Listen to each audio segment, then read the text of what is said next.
श्री स्वामी समर्थ. आषाढी गुप्त नवरात्रीत येणारा शनिवार अत्यंत शुभ मानला जातो. या दिवशी देवीची उपासना आणि शनिदेवांची सेवा एकत्र केल्यास विशेष पुण्य मिळते, अशी धार्मिक परंपरेत श्रद्धा आहे. शनिवारी संध्याकाळी स्नान करून प्रथम देवीसमोर तुपाचा दिवा लावा. त्यानंतर शनिदेवांसमोर किंवा पिंपळाच्या झाडाजवळ तिळाच्या तेलाचा दिवा लावा. ओम श्री महालक्ष्मीय नमः या मंत्राचा 108 वेळा जप करा आणि शनिदेवांच्या कृपेसाठी ओम शनैश्चराय नमः या मंत्राचा किमान 21 वेळा जप करा.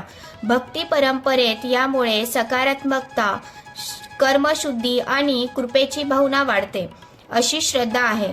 श्रद्धा, सात्विक आचरण आणि प्रामाणिक प्रयत्न यांनाच सर्वाधिक महत्त्व आहे. जय महालक्ष्मी माता, जय शनिदेव. अशाच भक्तिमय माहितीसाठी व्हिडिओला लाईक करा, शेअर करा आणि चॅनेलला सबस्क्राईब करा.